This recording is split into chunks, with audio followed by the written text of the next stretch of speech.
అందరికీ నమస్కారం. ఈరోజు మనతో ఉన్నారు ప్రముఖ ఆధ్యాత్మికవేత్త టీకేవి రాఘవన్ గురువు గారు ఉన్నారు. మాట్లాడదాం. నమస్కారం గురువుగారు. నమస్కారం అమ్మా. గురుగారు, మూలా నక్షత్రం అంటే కొంతమంది ఎందుకో భయపడుతూ ఉంటారు. మూలా నక్షత్రం వారి లక్షణాలు ఎలాగుంటాయి, ఏమైనా ఇబ్బందులు ఉంటే వాళ్ళు ఎలాంటి పరిహారాలు చేసుకోవాలి, ఆ నక్షత్రం యొక్క ప్రత్యేకత కూడా లక్షణం కూడా చెప్పండి. యూనివర్సిటీలో జ్యోతిషం క్లాసులు మొదలుపెట్టిన తర్వాత ఒకప్పుడు అప్పటి కంప్యూటర్లు లేవు, లేకపోతే పెద్దలైన వాళ్ళ గ్రంథాలు చదివి తెలుసుకుని ఎలా చెప్పాలో చెప్పేవారు 1985 దాకా. అప్పటి ఇంకా జ్యోతిషం మీద ఇంత పిచ్చి జనాలకి లేదు.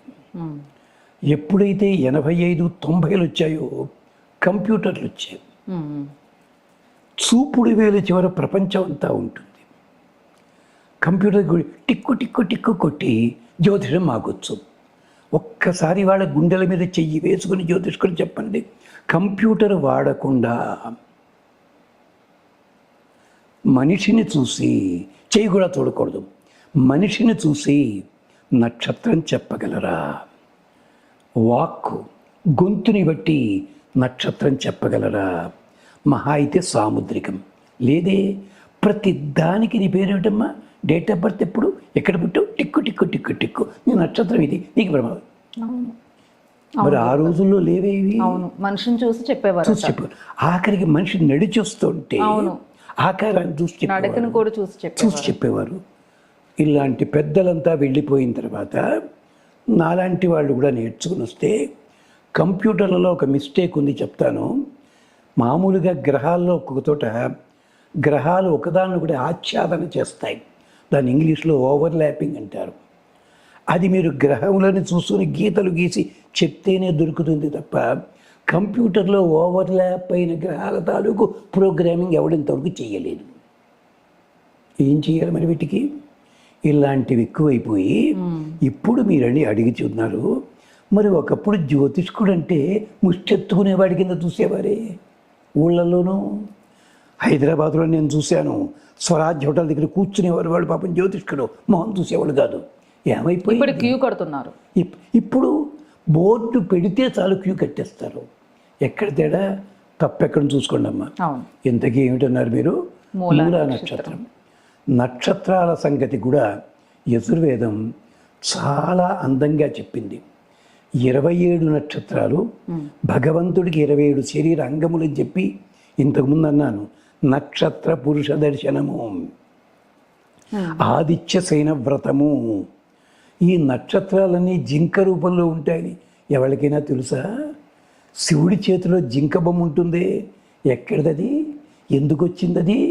ఒక్కసారి లింగ పురాణం చదవండి, వామన పురాణం చదవండి, దాంట్లో నక్షత్రాలు ఉంటాయి చెప్తారే.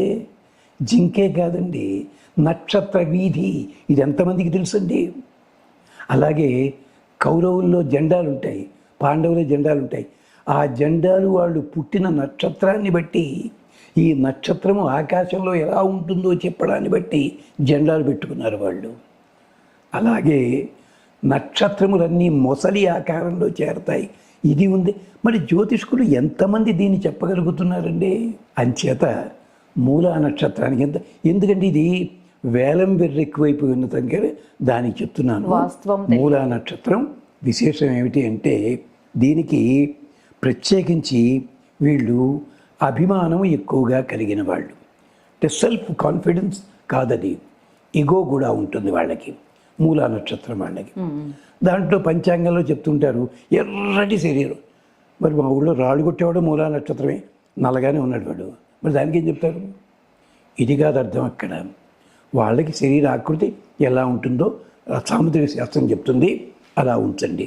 అంచేత ఇది మొదటిది అభిమానం. సుఖజీవనులు వాళ్ళు, సుఖంగా బతుకుదామనుకుంటారు, బతికేందుకు ఏ పనైనా చేస్తారు వాళ్ళు. అలాంటిది. అలాగే తమని అనుసరించిన వాళ్ళకి వాళ్ళ పక్క కూడా సుఖాన్ని కలిగిస్తారు. మూలా నక్షత్రం సరస్వతీదేవి అనుకోవడానికి తల్లి. అది చూడండి, మరి ప్రధానంగా ఉంది, అది చూసుకోండి. అలాగే సున్నిత స్వభావులు, దయ కలిగిన వారు, కుటుంబానికి కీర్తి పట్టుకొచ్చేవాళ్ళు, ఇలాంటివన్నీ.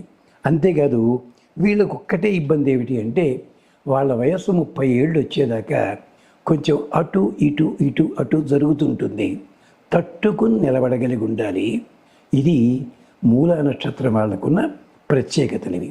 మొత్తం జ్యోతిషం నేను చెప్పటం లేదు. మరి రాముడు పునర్వసు నక్షత్రం నాడు పుట్టాడు కదా, అన్ని గ్రహాలన్నీ అడవిపాలు ఎందుకు అయ్యాడండి? లక్ష్మణస్వామికి ఏం దుష్ట నక్షత్రంలో పుట్టాడా? ఎందుకంత అవస్థపడ్డాడు? మరి సీతమ్మకి ఏమైందండి?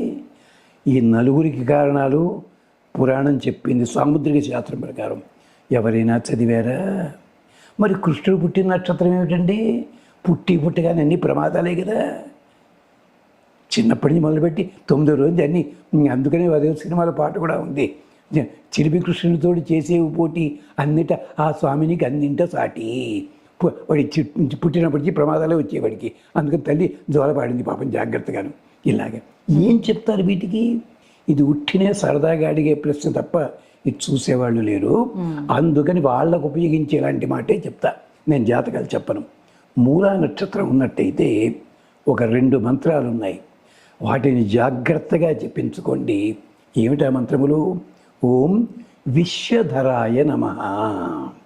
ప్రపంచాన్నంతా ధరించే సూర్య భగవానుడు ఈ నక్షత్రము ద్వారా క్షేమాన్ని కలిగించుగాక. ఓం విశ్వధరాయ నమః. మొత్తం ప్రపంచానికంతటికీ వెలుతురు పంచేవాడు ఎవడు మహానుభావుడు? ఆయన. మీరు తలుపులన్నీ మూసు కూర్చున్న రాత్రిపూట లైట్లు తీసేయండి, కానీ వెలుతురు ఉంది కదా. ఎక్కడి నుంచి వచ్చిందా వెలుతురు? బయటపూట కాదే, ఎక్కడో ఉన్నాడు. అది వెలుతురు గొప్పతనము. అందుకని ఓం విశ్వధరాయ నమః. రెండవది ఓం సోమాయ నమః. సోమం అంటే ఏమిటి?